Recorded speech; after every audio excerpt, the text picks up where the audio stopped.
जोरदार तालियां हो जाए।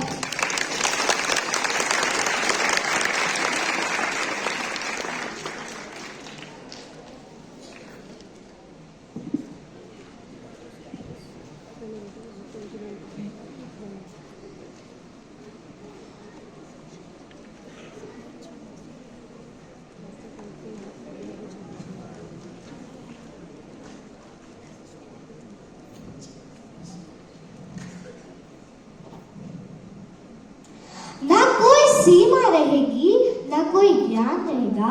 हुनर अब क्लिक पे है, हर घर में ज्ञान का उजाला खिलेगा। नई राहों का ये सफर है, जरा संभल कर चलो। डिजिटल शिक्षा ही भविष्य है, अब तो इसमें चलो। नमस्कार, दिल्ली पब्लिक स्कूल से मैं काशी नारंग कक्षा 6 की छात्रा आज एक महत्वपूर्ण विषय पर अपने विचार प्रस्तुत करने जा रही हूँ। डिजिटल ज्ञान से प्रभावित शिक्षा। शिक्षा हमारे समाज की नींव है और ज्ञान इसका प्रकाश। और आज हम एक ऐसे दौर में हैं जहां डिजिटल ज्ञान शिक्षा का एक अभिन्न अंग बन चुका है।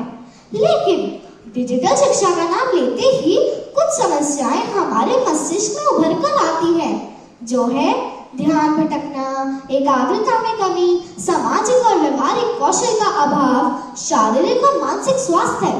लेकिन मेरे मन में एक शंका है कि समस्या डिजिटल ज्ञान है या डिजिटल ज्ञान के माध्यमों का अनुचित प्रयोग। महोदय, मैं पूछना चाहूंगी कि आखिर कब तक हम इन बहाने रूपी बैसाखियों का सहारा लेते रहेंगे और समय की आवश्यकता को नजरअंदाज करके अपनी गति को रफ्तार ना देकर नए परिवर्तनों को स्वीकार करने में हिचकिचाते रहेंगे। इतिहास साक्षी है कि समाज में जब भी कोई नई क्रांति लाने की कोशिश की गई है, शुरू में लोगों ने उसे अस्वीकार किया, लेकिन बाद में स्वीकार करना पड़ा। उदाहरण के तौर पर जब विद्यालयों और बैंकों में कंप्यूटर चलाना शुरू किया गया था, तो लोगों के मन में कहीं शंका थी कि कंप्यूटर सीख पाएंगे या नहीं, और ना सीखने की स्थिति में नौकरी जाने का भय बना हुआ था।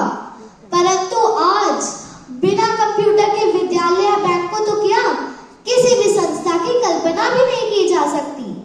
वास्तव में डिजिटल शिक्षा का अर्थ केवल कंप्यूटर या इंटरनेट का प्रयोग करना नहीं है, बल्कि यह एक ऐसी क्रांतिकारी पद्धति है जो सीखने और सिखाने के पारंपरिक तरीकों को एक नया आयाम देती है। समस्या तो तब है जब छात्र एआई से प्रश्न पूछने पर दिए गए उत्तर को बिना सोचे विचारे ही लिख रहा हो। लेकिन हाँ, अगर कोई समझदार विद्यार्थी भौतिक विज्ञान के जटिल धारणाओं को इंटरनेट पर विद्वानों द्वारा दिए गए विचारों एवं एनिमेशन और 3D पिक्चर्स के द्वारा समझने का प्रयास करे, तो कुछ ही पलों में ही उस विषय का ज्ञान पा सकता है।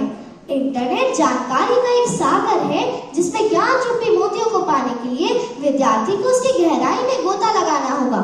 निष्कर्ष के तौर पर मैं कहना चाहूंगी कि डिजिटल माध्यमों का प्रयोग बुद्धिमानी से करें। यह एक साधन है, साध्य नहीं। यह एक जरिया है, मंजिल नहीं। यह केवल एक विकल्प नहीं, बल्कि आज की आवश्यकता है। डिजिटल शिक्षा है आज की मांग, नए भारत की यह है आवाज। धन्यवाद।